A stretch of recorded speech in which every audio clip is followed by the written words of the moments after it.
Este ha sido sin lugar a dudas un jueves cargado de muchas noticias. Bienvenidos, bienvenidas, buenas tardes si está en América, buenas noches si está en Europa. Esos temas del día. Comenzamos. Lo hacemos con la pregunta correspondiente a esta jornada. Visítenos en Twitter, mi cuenta corporativa, @JuanCTelesur. Allí usted consigue la pregunta del día destacada. Abogados de Lula da Silva introducen en el Tribunal Superior Electoral solicitud para que participe en debate de candidatos este próximo viernes, mañana, en un día. La pregunta es, ¿permitirá el tribunal y la derecha la participación del expresidente? Sus respuestas las esperamos en @temastelesur, @telesurtv, mi cuenta corporativa, @JuanCTelesur. En la publicación material audiovisual de referencia, esto ocurría hace solamente un día, hace exactamente 24 horas. Llegaban cerca de 50.000 representantes de movimientos populares hasta el Supremo Tribunal Electoral en Brasilia para inscribir la candidatura del líder del Partido de los Trabajadores. Esse Luiz Inácio da Silva do Povo.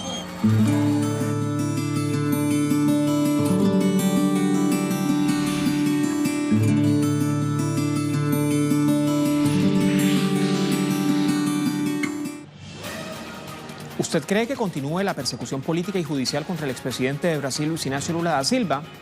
Bueno, pues a pocas horas de haber sido inscrita la postulación presidencial hace un día ante el Tribunal Superior Electoral, la Procuradora General de Brasil, Raquel Dodge, solicitó impugnar la candidatura. La solicitud ha sido ahora evaluada y se mantiene en evaluación por el órgano electoral, mientras los abogados del líder obrero introducirán recursos de amparo para contrarrestar esta petición de impugnación. Es Raquel Dodge, le ve en pantalla, también es procuradora electoral. Había advertido en julio anterior, hace un mes, que no permitiría la candidatura de Luiz Inácio Lula da Silva. Su pedido se basó en la ley Ficha Limpia, que impide a ciudadanos postularse cuando son condenados en segunda instancia. El documento presentado al Tribunal Superior Electoral, horas después de que se registrara la postulación presidencial de Lula da Silva, se daba hace un día. Los abogados del exmandatario introdujeron hoy jueves un recurso al órgano comicial para que permita la participación del líder obrero, el líder del Partido de los Trabajadores, en estas próximas elecciones presidenciales que se van a estar realizando en octubre. Bueno, pero precisamente el vicepresidente del Tribunal Superior Electoral de Brasil, Luis Roberto Barroso, será el encargado de aceptar o negar la petición realizada por la Procuradora General de la República, Raquel Dodge. La decisión de Luis Roberto Barroso sobre impugnación de la candidatura de Lula debe apegarse a la ley Ficha Limpia. Esta es una normativa impulsada por el mismo Lula en 2010 que impide a los ciudadanos condenados en segunda instancia postularse a primera magistratura del país.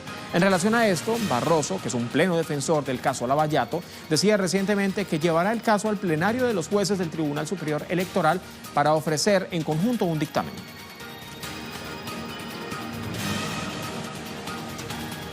Pues ante lo que supone ser un nuevo intento para frenar la candidatura presidencial de Lula, la senadora y también presidenta del Partido de los Trabajadores, Gleisi Hoffmann, presentó ante ambas cámaras del Congreso 11 pedidos de explicaciones sobre los diferentes abusos de poder en el proceso contra Lula da Silva.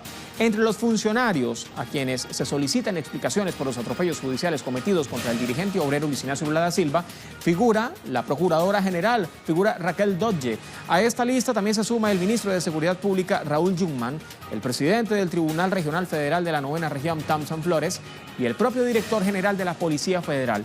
El pedido, emitido por la bancada del Partido de los Trabajadores en el Senado, fue hecho tras las declaraciones del director general de la Policía Federal, Rogério Galoro, en las que admitió haber recibido órdenes de Dodge, de Raquel Dodge y también del juez Sergio Moro para incumplir el habeas corpus que garantizaba la libertad del dirigente el anterior 8 de julio.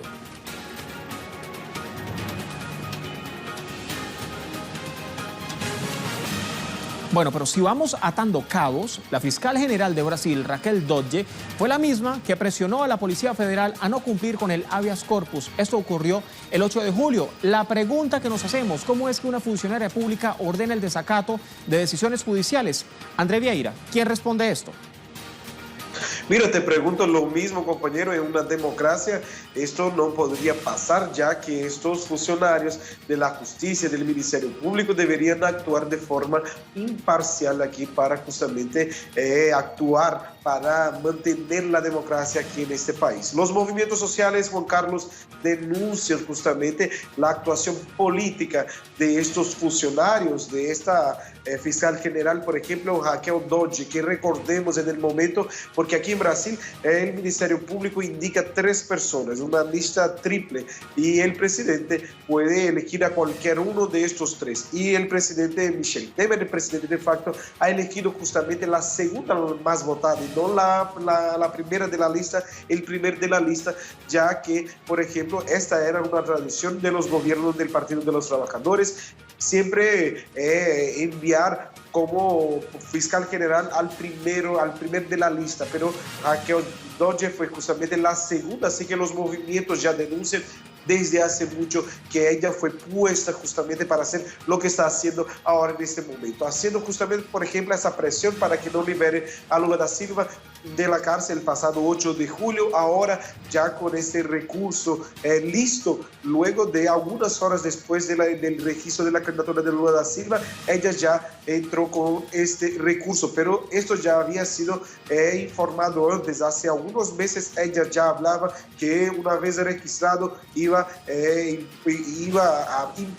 buscar impedir la candidatura de Lula da Silva. Por otra parte, también esto revela, Juan Carlos, cómo este golpe de Estado ha sido generado aquí en ese país. Primero retiran a la presidenta Dilma Rousseff, luego detiene a Lula da Silva ahora para impedirlo de disputar las elecciones. Pero los movimientos sociales están muy pendientes de lo que está pasando ahí en la ciudad de Brasilia, Distrito Federal, donde nosotros estuvimos por algunos días, y ellos prometen, primero, hacer estos recursos por la vía judicial, los abogados de Lula, el Partido de los Trabajadores, mientras el pueblo promete seguir en las calles movilizados para defender hasta las últimas consecuencias la candidatura de Lula da Silva. Para los próximos días también ya se espera el inicio de la campaña. Desde el día de hoy ya se puede hablar de los números de los candidatos, y la propaganda de televisión inicia en algunos días más. O sea que el Tribunal Superior Electoral espera justamente terminar el juicio de si Lula va o no disputar las elecciones antes del inicio de la campaña televisiva aquí en ese país. Para los próximos días ya se esperan algunas movilizaciones aquí en Río de Janeiro, también en São Paulo, Brasilia, en el noreste. Son muchas movilizaciones que se intensificarán ahora para hacer campaña para los candidatos de la izquierda y también para defender el derecho constitucional de Lula da Silva de disputar estas elecciones. Mientras tanto, Juan Carlos, también te adelanto que sigue la huelga de hambre de los 7 huelguistas que en el día de hoy ha cumplido su día número 17. Son 17 días de huelga de hambre justamente para presionar al judiciario que actúe de forma imparcial y que no actúe de forma política. Esa es la denuncia de los movimientos sociales, que denuncia, por ejemplo, que Raquel Dodge, que el juez Sergio Moro, que la Suprema Corte de Brasil están todas actuando de forma política para impedir que Lula da Silva lidera todas las encuestas, sea otra vez presidente de esa nación. Hay que esperar, Juan Carlos, son muchas cosas que seguramente pasarán hasta el próximo octubre, cuando será realizada la primera vuelta de las elecciones generales aquí de Brasil. Imparcialidad, eso es lo que piden los movimientos sociales, imparcialidad en la justicia y en el órgano electoral de Brasil. André, gracias. Hasta la próxima. Buenas tardes. Mire, la extrema derecha de Brasil y también sus aliados se aferran a la sentencia de prisión que pesa contra Luis Ignacio Lula da Silva para bloquear su candidatura presidencial. En abril anterior, la justicia de Brasil condenó en segunda instancia, sin pruebas, al expresidente Luis Ignacio Lula da Silva a 12 años de prisión por presunta corrupción. Desde entonces, el pueblo se mantiene movilizado y en defensa del líder petista para exigir su libertad. Los diversos sectores sociales que respaldan al dirigente socialista denuncian persecución política y judicial contra Lula para impedir su candidatura presidencial. El jefe o el ex jefe de Estado lidera, reiteramos, información que ya la daba André Vieira, corresponsal de Telesur en Brasil, lidera intención de voto de cara a las elecciones generales de octubre próximo, de acuerdo a los diferentes sondeos de opinión. Pero ya sumamos más detalles. Mire, vamos a revisar cuáles son los argumentos presentados por el Partido de los Trabajadores que afirman a Lula como su abanderado a la presidencia de Brasil, y esto pese a permanecer en prisión. Pues Lula tiene la garantía de que el rechazo de candidaturas solo podrá ser discutido en el Tribunal Superior Electoral tras el registro de los candidatos. El registro de Lula como candidato le garantiza el derecho a hacer campaña, tener un nombre en la casilla electoral y utilizar un programa electoral gratuito. Lula podría disputar las elecciones presentando recursos o medidas cautelares contra una investigación del Tribunal Supremo Electoral si lo hubiese. Pues en las últimas elecciones, 145 candidatos a alcaldes fueron a estas con sus registros rechazados. También se han registrado diversas inconsistencias en el procesamiento, como la violación, por ejemplo, del principio de presunción de la inocencia o al principio de defensa, entre otras diferentes acciones. La sentencia podría ser anulada en las instancias superiores del Poder Judicial, por lo que Lula podría ser candidato.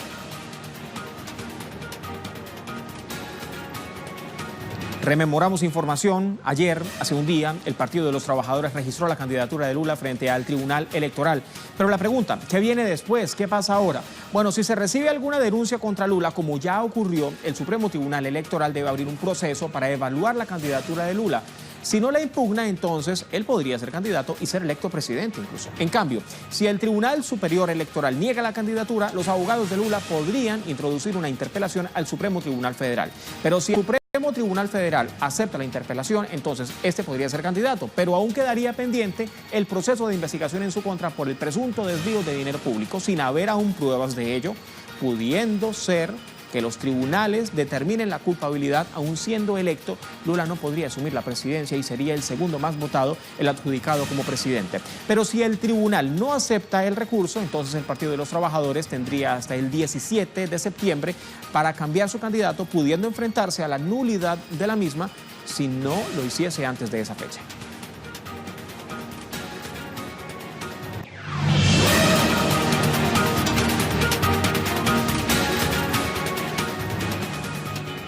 Pero ahora sumamos informaciones y la hacemos desde las redes sociales, compilada con la pregunta del día que tiene que ver precisamente con Brasil.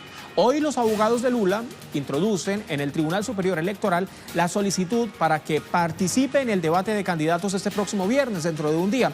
De allí se desglosa nuestra pregunta. ¿Permitirá el Tribunal Electoral y la derecha la participación del expresidente? Sus respuestas las esperamos en @temastelesur, @telesurtv y mi cuenta corporativa @JuanCTelesur. Las imágenes de lo que ocurría hace aproximadamente 24 horas.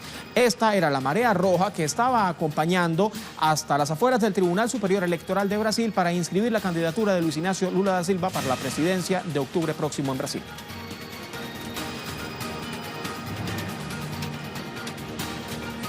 Silva do povo. Ya cambiamos rotundamente de tema. Mira, dicen que el amor no tiene ni rostro ni edad. Pues acá le mostramos un festival análogo al Día de San Valentín, y esto ocurre en la República Popular China.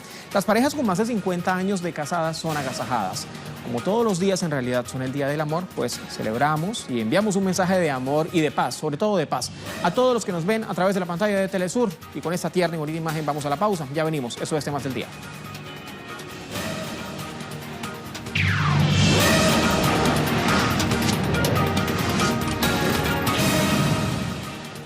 Hablemos de otros temas. El fiscal militar israelí Sharon Afek ha decidido cerrar por completo la investigación criminal abierta al ejército de Israel. Y esto se daba por la operación Borde Protector que se ejecutó en 2014, donde fueron asesinados nada más y nada menos que cerca de 2.100 palestinos en la Franja de Gaza. La mayoría de estas víctimas eran civiles. Le contamos más de ello en nuestro segundo tema del día. A juicio del fiscal, Israel inició el ataque en 2014 contra Palestina para rescatar al teniente Hadar Goldin y al mismo tiempo atacar a grupos armados en la zona. Esto es en la Franja de Gaza. Imágenes de referencia de lo que ocurría aproximadamente hace 4 años. Esto ocurría con la certeza, según Israel, de que Goldin estaba aún vivo, y por eso llevaron adelante una brutal ofensiva que en solo un día, para tener un poco de certeza de lo que ocurrió durante todas estas jornadas, en un día solamente Israel asesinó a más de 150 palestinos y casi todos eran civiles. Esto ocurrió un viernes. Le dicen el mal llamado Viernes Negro. Ahora, luego del cierre de estas investigaciones, el movimiento de resistencia palestina Hamas ha declarado que la decisión de Israel enfatiza en la justicia que se ausenta por completo de esta investigación. Es decir, hay injusticia en esta investigación. Y asegura que Israel debe ser llevado hasta un comité internacional de justicia para que asuma las consecuencias. Bueno, pero también en relación a este suceso, el jefe de prensa del Frente Popular para la Liberación de Palestina, estamos hablando del comandante general Aoun Raya, ha criticado recientemente la propuesta de cesar el fuego con Israel cuando se preparan nuevas agresiones dentro del llamado Acuerdo del Sitio. Sería un pecado, un gran crimen que jamás, bajo la presión del bloqueo y de diversas partes, condicione su política o bajo la política del hecho consumado, se presente ante las demás facciones con la idea de que no hay opción fuera de una tregua abierta, que sería una tregua para abortar el principio o la ideología de la liberación. Le decimos que por el simple hecho de aceptar este principio, ello significa la eliminación de la cultura de la resistencia, por lo menos en lo referente a Gaza y a manos de Hamas. Hay más detalles. Entendiendo que el fallo de la Fiscalía Militar israelí se relaciona con un hecho histórico, pues es pertinente revisar la cronología de estos hechos, la cronología de esta operación militar. Mire, la operación militar conducida por las Fuerzas de Defensa de Israel constó de 3 fases. La primera comenzó el 14 de julio de 2014. Era la conducción de un bombardeo aéreo, tanto con fuego de artillería como con ataques aéreos en la Franja de Gaza. Eso es en Palestina ocupada, lo que causó la muerte de al menos 200 palestinos y daños a la infraestructura gazatí. La segunda fase comenzó el 16 de julio, 2 días después. También era 2014. Era una invasión terrestre. Era con el supuesto de rescatar al teniente Hadar Goldin, que fue conducida esta fase por tropas y tanques del ejército de Israel y generó la muerte de al menos 1000 palestinos. La tercera fase fue la retirada de las tropas del ejército de ocupación israelí. Eso comenzó el 3 de agosto, también en 2014. La fase se saldó con la muerte de al menos 9 palestinos en muy pocas horas y destruyó algunas de las vías de comunicación que la Franja de Gaza tenía con el exterior. Hay que tener en cuenta que durante toda la operación, el presidente palestino Mahmoud Abbas, junto a Egipto, proponían negociar un cese al fuego, acuerdos que fueron repetidamente violados por el ejército de ocupación israelí.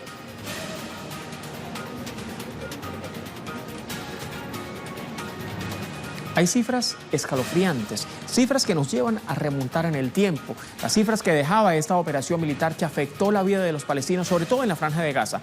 Durante julio de 2014, más de 83.000 palestinos se refugiaron en las instalaciones de la Organización de las Naciones Unidas, mientras solamente huían de los ataques. Ellos solamente querían un lugar seguro. Según la oficina de la propia Organización de las Naciones Unidas para la Coordinación de Asuntos Humanitarios, alrededor de 273.000 palestinos fueron desplazados hasta finales de julio de ese mismo año, estamos hablando de 2014, y esto es a consecuencia de la invasión, a consecuencia de la arremetida, a consecuencia de los bombardeos. Más de 1.8 millones de palestinos sufrieron los efectos de la falta de agua, según la Organización de las Naciones Unidas. 138 escuelas fueron destruidas en este periodo y 26 centros de salud fueron demolidos por completo. ¿Quién atendía a los heridos? Más de 5.000 familias fueron afectadas por la destrucción parcial o total de sus hogares. No tenían ni siquiera a dónde llegar, no tenían casa, no tenían vivienda, no tenían dónde vivir. Finalmente, la propia Organización de las Naciones Unidas informó mediante el Comité de Derechos Humanos que más de 2.250 palestinos murieron. Sin embargo, esta cifra puede variar. Hay medios de comunicación, incluso organizaciones que dependen de la propia Organización de las Naciones Unidas, que cifran en cerca de 2.100, lo que incluso consideró un aumento escalado, un aumento porcentual en la cifra de fallecidos y sobre todo las cifras de civiles que perdieron la vida durante todos estos ataques. Mire, hace un día la Organización de las Naciones Unidas celebraba la reapertura del cruce desde la localidad israelí Karem Shalom hacia Gaza, advirtiendo sobre el impacto devastador que podría tener otro conflicto como el que acabamos de presentarles en la población palestina. Según informó el secretario general de la Organización de las Naciones Unidas, el portugués António Guterres, el paso fronterizo funcionó a su plena capacidad durante la mañana del miércoles, es decir, hace un día, y se amplió la zona de pesca frente a las costas de Gaza. Además, hizo un llamado para que se apoyen los esfuerzos de Egipto y del coordinador especial de la ONU para que el proceso de paz en Medio Oriente pueda evitar una escalada y así abordar las cuestiones humanitarias en Gaza, así como el regreso de la autoridad palestina a ese lugar. A pesar de la apertura de la frontera, el bloqueo de Tel Aviv y la mayoría de restricciones en Gaza siguen vigentes.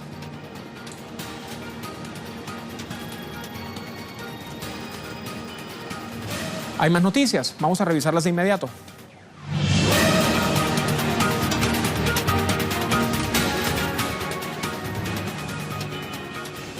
Publicaciones que hacen nuestros corresponsales alrededor del planeta. Nos vamos rápidamente hasta México. Eduardo Martínez, las comunidades indígenas demandan apoyo institucional para la construcción de viviendas. Aseguran desde la propia coordinadora para las organizaciones indígenas de México que no les están escuchando en ese organismo. Y el presidente electo, Andrés Manuel López Obrador, anunció la creación de 132 coordinaciones regionales para atender a este sector de la población. Próxima publicación, nos vamos hasta Venezuela. Luis Tavera. Todo está listo para el arranque del nuevo cono monetario en Venezuela. Sectores de la Banca Nacional han sostenido encuentros con el ministro de Interior, Justicia y Paz, Néstor Reverol, y acordaron el plan de seguridad para la distribución del bolívar soberano. Esto ocurre durante esta jornada en la República Bolivariana de Venezuela. Avanzamos, nos trasladamos hasta Argentina. Sabrina Roth, corresponsal de Telesur. En el estadio de Atlanta se realiza el primer congreso de la multisectorial 21F, en el que organizaciones sociales y movimientos sociales buscarán aprobar el plan para enfrentar al gobierno de Mauricio Macri, que hunde a los trabajadores en la miseria. Otra publicación, nos vamos rápidamente hasta Chile. Paola Dragnik, corresponsal de Telesur, comenzó expulsión de extranjeros en Chile con problemas judiciales y también los irregulares. La meta del gobierno para este año, la meta del gobierno de Sebastián Piñera, segundo gobierno de Sebastián Piñera, es expulsar a cerca de 2.000 inmigrantes.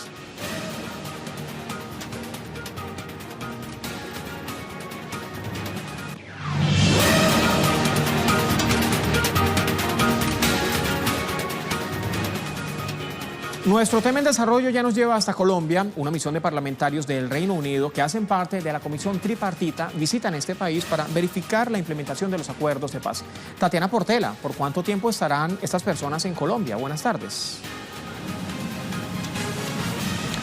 Un saludo para usted, Juan Carlos, y para los televidentes. Pues lo que se ha dicho es que esta misión estará desde el 16 al 21 y visitará lo que son Catatumbo y Arauca. Desde estos lugares, pues por supuesto, después de poder visitarlos y saber cómo se está llevando a cabo la implementación, respectivamente se hará después un informe en el que se dará cuenta si los acuerdos, la implementación de los acuerdos de paz se han cumplido, cuáles son los puntos más críticos y cuáles son las conclusiones a las que ha llegado esta misión, Juan Carlos. Tatiana, hoy además se ha inaugurado la Semana por la Paz en Colombia. Se prevén diferentes movilizaciones, pero en específico, ¿cuáles son las convocatorias y más o menos cuántas convocatorias hay en todo el país? Pues mire, esta Semana por la Paz empieza desde el 2 de septiembre hasta el 9 de septiembre y cobijará todo el territorio colombiano. Habrán lo que son murales artísticos, diferentes movimientos artísticos, pero también habrán movilizaciones, plantones por la paz, habrán lo que han denominado ellos conversatorios, que se define a un año de la visita del Santo Padre, celebrando un mensaje de reconciliación, esperanza. A esta Semana por la Paz, por supuesto, también se le suma el Premio Nacional a la Defensa de los Derechos Humanos que se realizará aquí en Colombia en septiembre, el 5 de septiembre. Asimismo, también hemos sabido que se van a hacer algatas con niños y niñas y por lo que han denominado una coloreatón por la vida y yo te cuido. También hemos sabido que en esta Semana por la Paz se realizará una actividad que se llama Lidera la Vida y lo que busca esta iniciativa es dar a proteger, primero dar a conocer a todo el pueblo colombiano la importancia que tienen los líderes sociales en todo el territorio colombiano y por ende la obligación del Estado de Telesur en Colombia con toda la información. Tatiana, nos vemos. Avanzamos, mire, revisemos de inmediato nuestra pregunta correspondiente a esta jornada.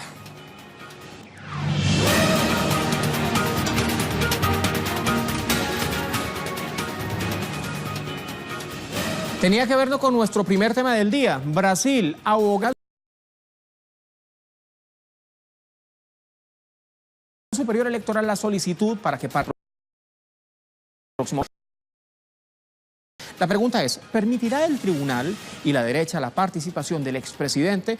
Usted puede seguir participando en @temastelesur, @temastelesur, quiero decir @telesurtv, que es nuestra cuenta matriz, y mi cuenta corporativa, @juanctelesur. Tenemos muchas respuestas, estamos a punto de terminar el programa y queremos mostrar a nuestra audiencia parte de la opinión de nuestros televidentes. José Manuel Barroso, por ejemplo, responde, Lula es un preso político de la injusticia brasileña ante este escenario donde el Tribunal Superior Electoral está subordinado a los factores imperiales y al gobierno corrupto de Michel Temer.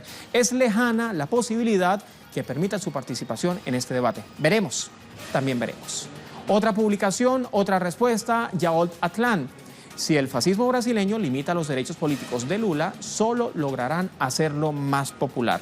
Hay más publicaciones, más respuestas de nuestra audiencia. José Narváez, por ejemplo, responde, Trina, no le permiten, recuerden, es un preso político y no les conviene. Lo que quieren es frenar la arremetida del pueblo y de Lula. Viva la patria grande. Hay más publicaciones, rápidamente, seguimos revisando. Vanilla Ice Cream. Un nombre bastante particular, el de este usuario o usuaria. La fiscal general presentó un amparo para impedir su candidatura menos de una hora después del registro. Esto resume el estado de golpe en Brasil, que ya no necesita ni guardar las formas ni disimular. Lula no estará en ningún debate. Allí sus opiniones, son sus respuestas. La pregunta, recuerde, queda en redes sociales, queda para su total disposición. Usted puede seguir interactuando con nosotros. Recuerde, la tiene en pantalla. Tiene que ver con lo que ha pasado durante esta jornada de jueves. Abogados de Lula da Silva introducen en el Tribunal Superior Electoral una solicitud para que participe en el debate de candidatos este próximo viernes. La pregunta es, ¿permitirá el tribunal y la derecha la participación del expresidente? Siga participando. Lamentablemente ya se nos acaba el tiempo, pero les dejamos con el video web del día. Usted ha escuchado la canción Nessun Dorma de Giacomo Puccini. Bueno, pues de seguro la recordará en la voz de Luciano Pavarotti. Pues hoy les traemos este tema que es interpretado por una de las voces femeninas más importantes del mundo de la música. Y sea este video un homenaje en nuestro programa de hoy a la reina del soul, a Aretha Franklin, que fallecía hoy a los 76 años en Detroit, en los Estados Unidos. Y con ese homenaje para ella despedimos esta edición de Temas del Día. Será hasta la próxima.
Sheldon.